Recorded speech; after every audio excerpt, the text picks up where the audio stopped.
Hi, I'm Julie Lais, licensed Oregon real estate broker with Premier Property Group LLC and website housesofportland.com.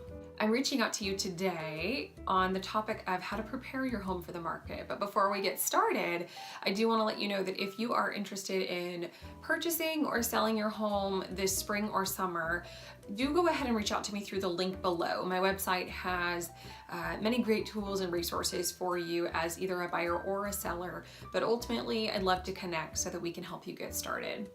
Okay, sellers, on to how we can help you get the most bang for your buck when prepping your home for sale this season. First, we're going to assume that the mechanicals and main components of your home are in good working order. So windows, your heater, water heater, siding, the electric panel, all of those do need to be in safe working order.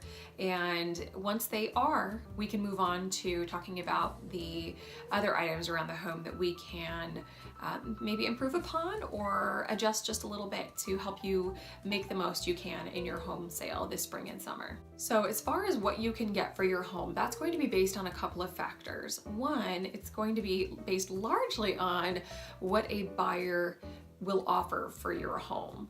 And then beyond that, it will also be based on what that buyer's financing option will stand behind. So what I mean by that is if they are a financed buyer, their bank or their lender will also need to agree upon that purchase price in order for us to all move forward in that sale.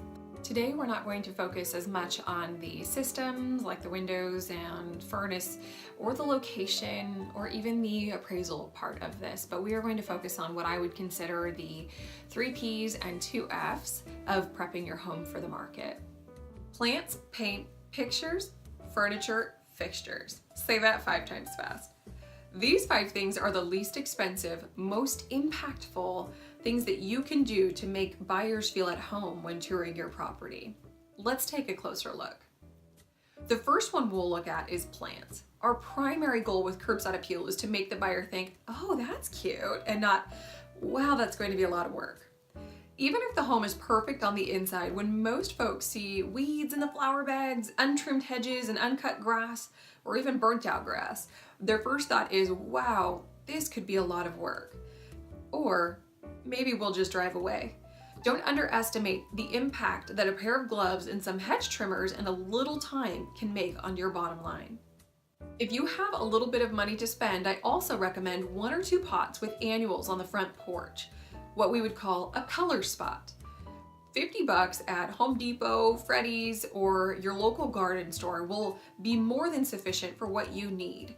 That little pop of color adds a lot of hominess. Next is paint. Again, we're not talking about remodeling the entire interior, knocking out walls, or repainting every surface, but just some touch-ups. If you don't have any leftover paint from the last time it was painted, chip off a piece of paint from an out-of-the-way area, take it to Home Depot or Lowe's and have them color match the paint. And use that to do your touch-ups around the house.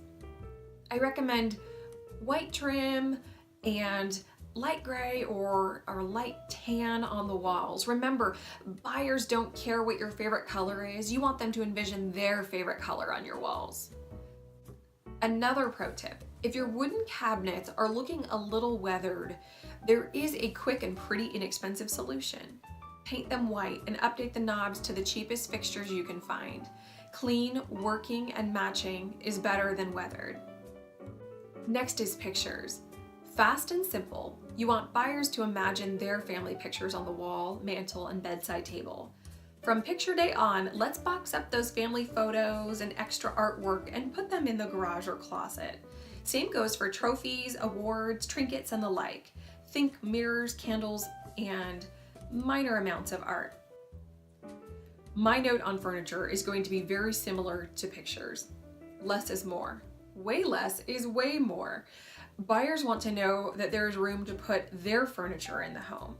If a home is cluttered with end tables, hutches, oversized couches, and decor, it is very challenging to envision this for most buyers.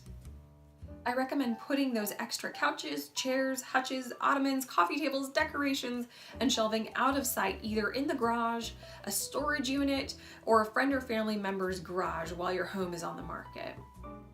Last is fixtures. If you have the money, a $100 to $200 investment in matching doorknobs, matching ceiling lights, matching light switches and faceplates, and consistent kitchen and bathroom hardware has a huge impact on the subconsciousness of the buyer. In almost all cases, we're not talking about the most expensive high-end versions, but rather the least expensive options. It's not the material as much as the consistency and fresh feel. Regardless of whether your home is a $250,000 home or a $750,000 home, these things that we addressed here today with maybe $500 or less and 2 to 3 weekends of your time will make a large impact on what a buyer is willing to offer for your home this season. If you'd like a more customized set of recommendations, or if you're ready to get the listing process started, give me a call at 503-701-7023. Otherwise, to see your home's value or to get a head start on finding your next property, click the link to my website below, housesofportland.com, and have at it. It's a free and easy to use resource that should help a lot.